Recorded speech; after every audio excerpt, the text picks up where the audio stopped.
Sorry guys, won't be much longer. Just waiting on our second guest speaker to join. There he is. Right. You guys are both muted. If you can unmute yourselves. Yeah, good morning. Right. Okay, so now that we've got both of our guest speakers here, we will jump right in. So thank you everyone for joining us today.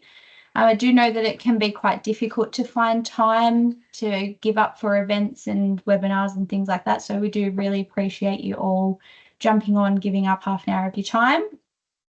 As it is quite a short and sharp session, if you've got any questions throughout, please just pop them in either the Q&A or the meeting chat, and we will be we'll get to them more towards the end of the session, just so we can really focus on ensuring that we get the content delivered to you guys.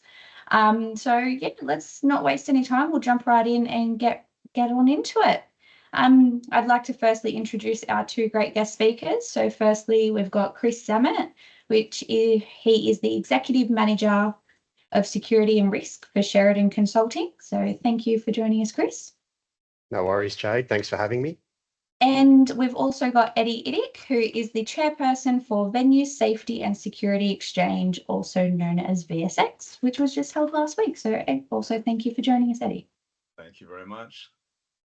So between both of these guys, there is a nice 40 years worth of experience and knowledge that is going to be shared. So really thank you both for joining and sharing your expertise with the greater audience that's joined today. Throughout the session, it is only 30 minutes, nice, short, sharp, sweet. That's what we all like. It's just going to be discussing event security planning and how people can create a holistic approach when designing their security posture. So we'll jump right in and go for our first question, which is, what types of events are requiring security planning in the current environment?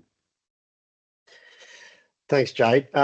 Look, I think all events should be considering security in the current environment. I suppose the difference is to what level, and that will be based on your event risk assessment and the current threat level, dependent on what type of event you're hosting. And you know, a really quick, simple example is the same venue, a convention or an exhibition centre, could be hosting Disney on Ice, a family-friendly, you know, very sort of easy crowd versus hosting a mining or a defence expo at the same venue. So I suppose that just shows you how broad events are, and what level of security they have will be completely different, even if they're hosted at the same venue. Yeah, agree on that one. And just resounding that, Chris, that's very important. I mean, not every event requires an in-depth security plan, but they will require a basic risk assessment to make sure they've covered all the potential risks depending on the threat level of the event itself. Another good example would be things like land forces in Brisbane. Brisbane Convention Centre had a massive problem with rioters and people getting into the venue, and yeah, it was a bit of an embarrassment to the organisers at the same time. But as we said, like big event, I'm not too sure we've got a huge security risk at that event as well. Yeah, so I think, you know, in summary there, it basically comes down to your risk assessment, your intelligence holdings as well. You know, there's a lot of open source material out there that where you can glean a lot of information to based on history, and also what is occurring or planning to occur, and then tapping into, you know, where required, into your law enforcement partners.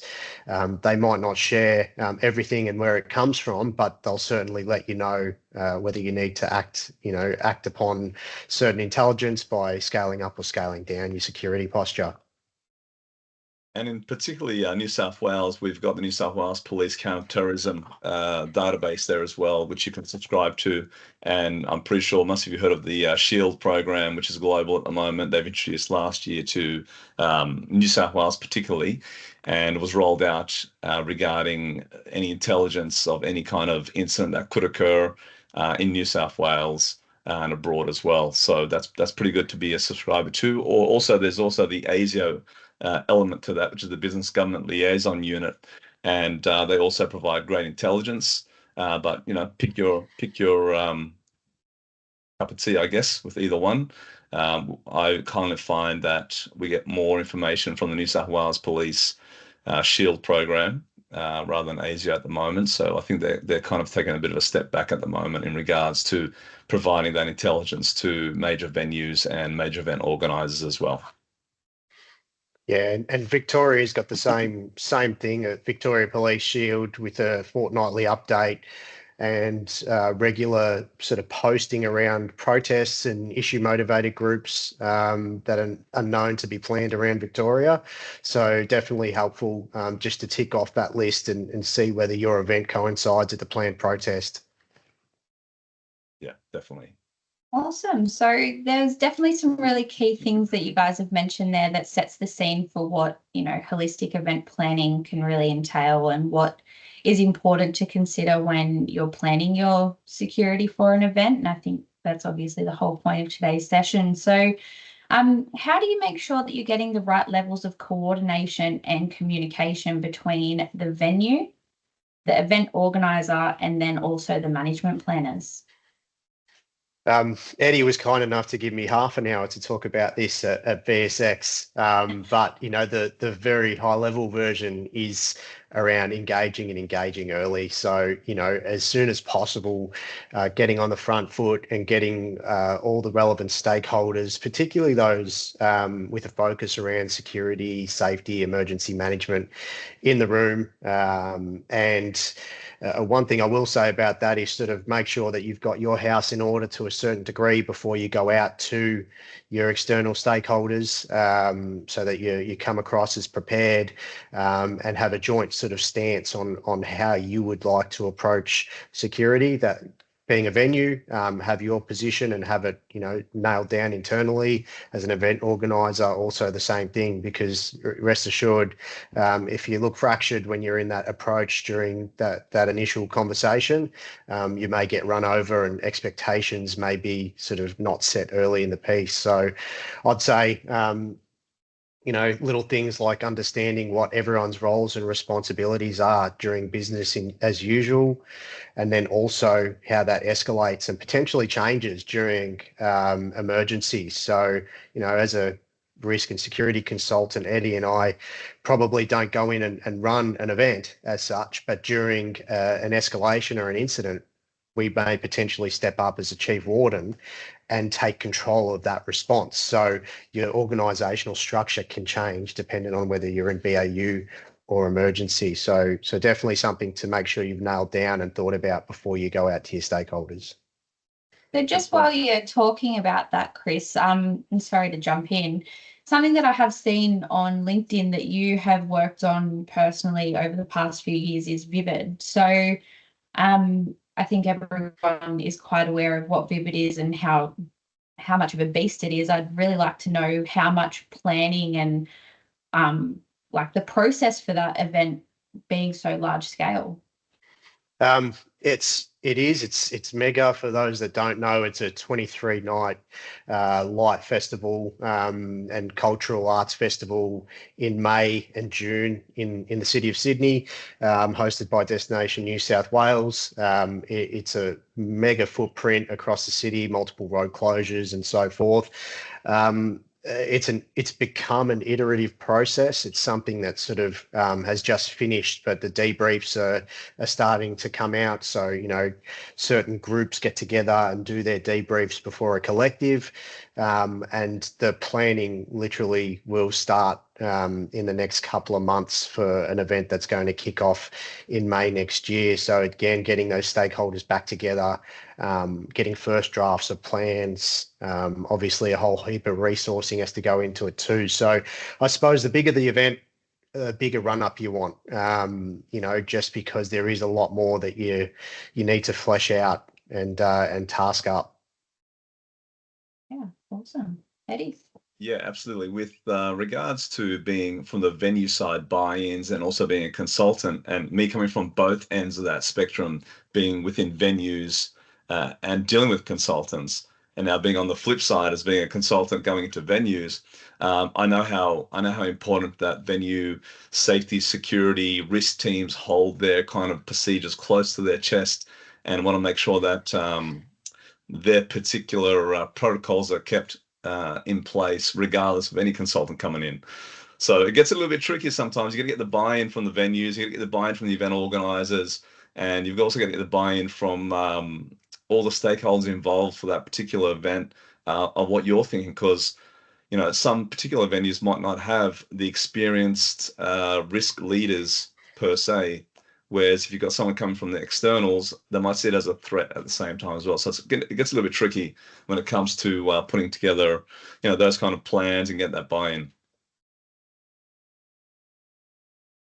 Lots to it, isn't there? So I guess how challenging would you say that it is to bring on, these big venue safety teams, and how do you get them to actually agree on the risk assessment that is done by external consultants? Like, how challenging is that?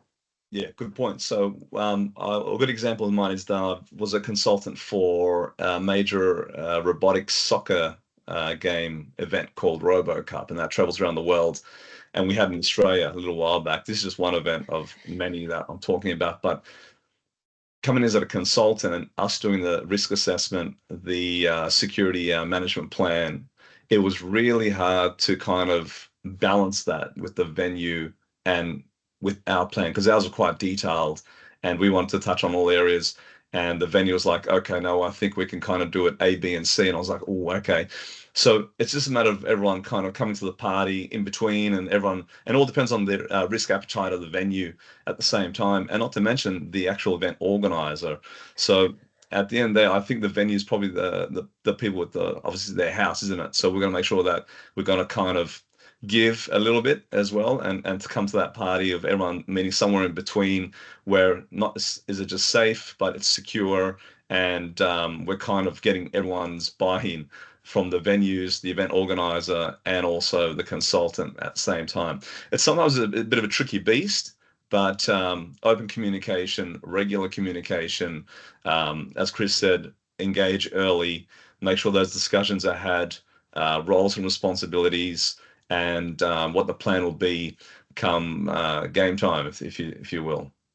Yeah, Wow. I think the key there, Eddie, and you sort of touched on it, is the experience that the consultant can bring from previous, learnings from that event. Sometimes you've run it in another city, or potentially run it overseas or somewhere else, or particularly working with that client. And then the venue obviously has their learnings from previous events that have been hosted at that place. So I think when you engage and engage early, you can tap into learnings from both sides, because there is a general reluctance for people to do anything differently. That's usually that starting position, which is the challenge. But once everyone brings their learnings together and shares them, I think you start to become a bit more of a united front in your planning. Absolutely. And well, I'll give you another example of that same event. That event has had fires in every event globally. So huge lithium batteries you can imagine. And back then, the lithium batteries are just coming in, and the threat wasn't really understood too well. Electric vehicles are coming in as well, and we've had the fireys come into a walkthrough. I mean, I tried to get emergency service to come into high risk events, do a walkthrough, get familiar with the venue, get familiar with where the protocols are, and when and where they can access the venue if they need to. This is just in case they did not know, because every event brings its own level of risk. So with this one, it was fire and lithium battery explosions, and there was thousands and thousands, right? And so from our end, we've had to kind of get an idea of what we're going to do in case there is a lithium battery fire. And we didn't know too much about it at the time, but engaging with the emergency services, getting the venues buy-in on what experience they've had previously at different countries and different events, and getting that intelligence and that real key information, because that could lead to any other event. For example, if there was protests at a particular political event overseas, you kind of guarantee it's going to be a protest here in Australia as well at the same time. So sourcing that information from previous events, making sure you liaise with your current local intelligence and law enforcement agencies is really critical when it comes to identifying the risk and the threat level for your security management plans and your risk assessments. Wow, so there's really a lot that goes into it. There's so many people involved, and I'm sure that everyone who works in that space would know that there are obviously a lot of stakeholders, but it is really interesting to know all of the different kind of pieces that can go into that. So I guess my final question for the webinar is tying all of this together, and what role do you both see vendors and security suppliers playing in that design piece when it comes to designing that ideal security posture? I think security consultants will come in, or event organisers will have a very broad knowledge of what's required as part of a design or a build or anything like that. Once you start to get into that really technical, specific knowledge about a product and its application, you're probably at the point where you're needing to start to talk to vendors and suppliers. So that would be my advice. A consultant that sort of knows a whole lot about a product may be some quite dangerous. There may be an affiliation there or something like that. So I generally would be talking to consultants who you'd consider to be a bit more vendor agnostic. So yeah, I'd say that when you want to speak to your suppliers and vendors is when you understand what you need and the application, and then you need to make sure that you've got the right technical product and whether an installation will work or a product will work within that space. That's when you're talking to vendors.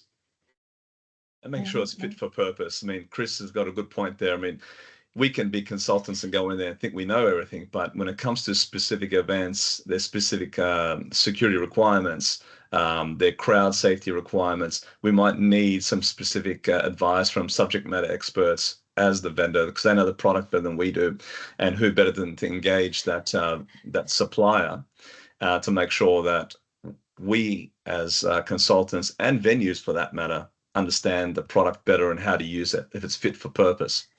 An example would be Easter Show. They've put in metal detection units out there, and I'm saying that because I was part of that process. And with their detection units and their screening units, I know them quite well and really, really well. So they would ask me the question. So I'm not being just a consultant, but I'm being the subject matter expert on that product itself and a specific product.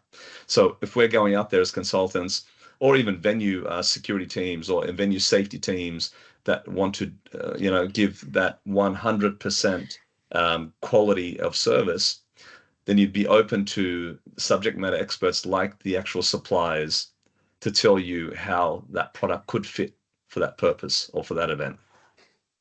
Yeah, it's all the challenge in that space, and a lot of venues will know this, is that you're often having to operate within procurement guidelines and run a tender process, and you may not really get that huge level of engagement with your supplier or a supplier until you're at the that real pointy end of a procurement process. So I think there's some value in sort of having those relationships a little bit early, attending events and getting the opportunity to see things in the flesh.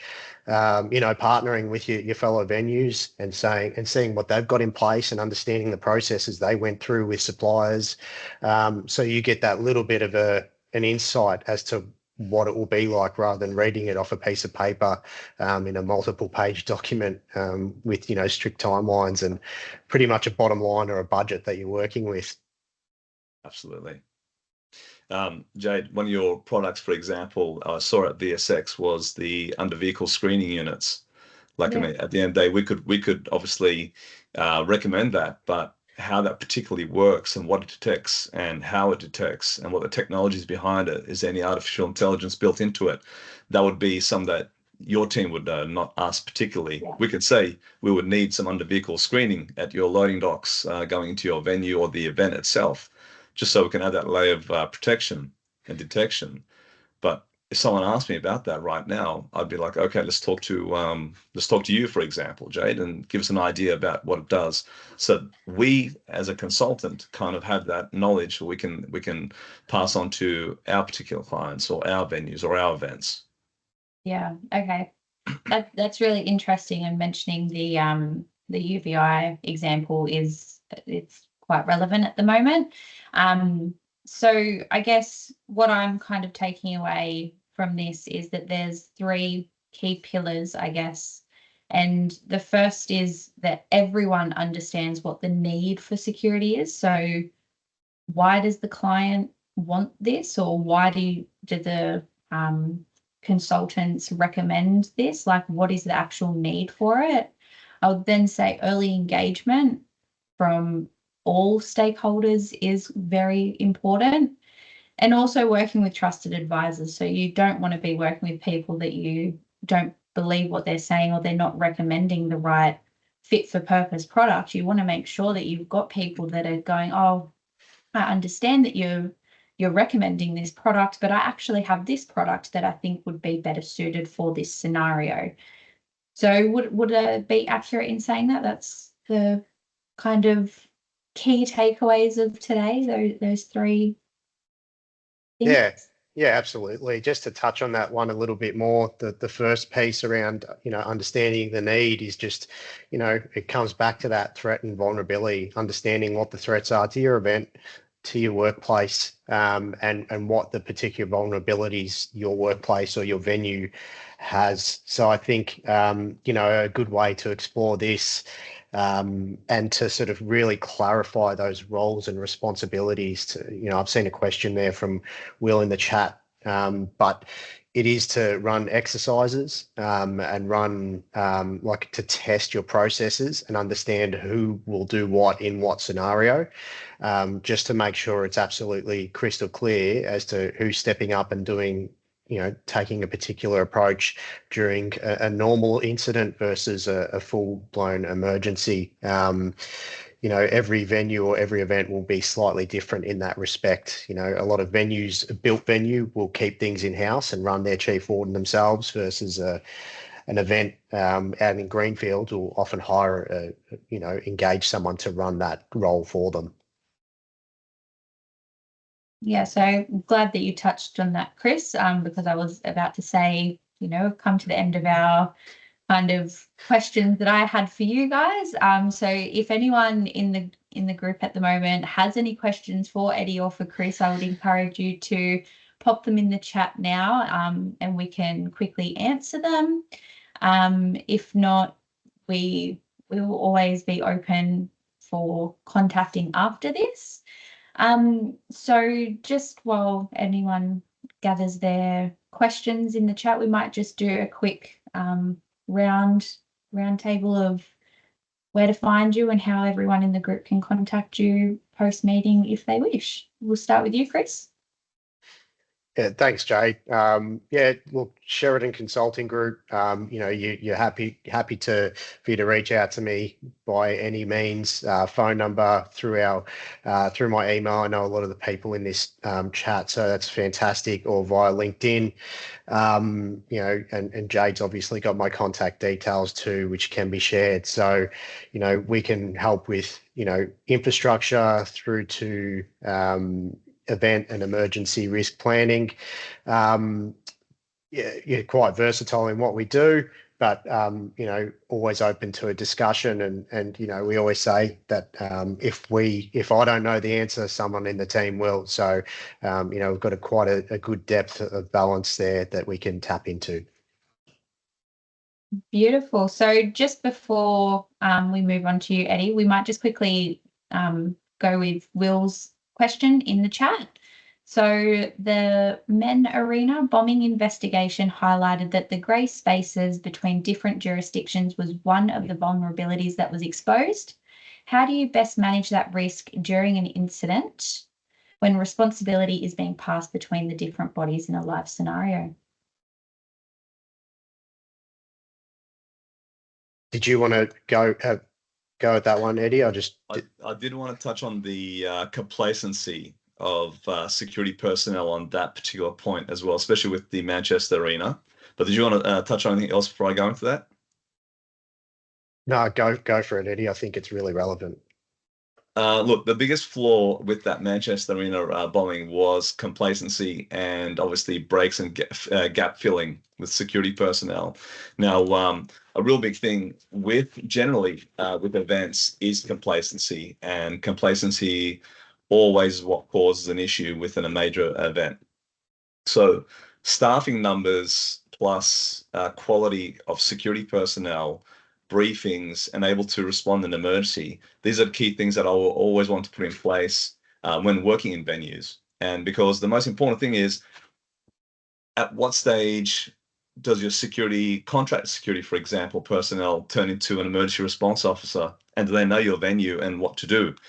Rather than your venue knowing all your protocols and not being passed on to security personnel. And that could even mean the actual security personnel working for the venue itself directly rather than contract security. I mean, you're talking about the gray spaces between different jurisdictions, but at the end of the day, we're talking about the venue itself, and no one sees internal security guards and contract security guards as two different personnel. They seem all at the same venue, same people, which means we're assuming that the contract security personnel are just as good as the internal venue personnel. So there's a line there, especially with that event, particularly with complacency, not sticking to your routine, not continually doing what you need to do, or your protocols put in place for that particular event or position, which led to, unfortunately, the bombing itself and the bomber getting through and unfortunately causing mass carnage. Chris? I think, to add to that, and Alex comments here around placing police in that grey zone, which is really important, understanding who has a power to act within certain spaces. So your contracted security outside of your contracted space or your venue footprint are virtually powerless.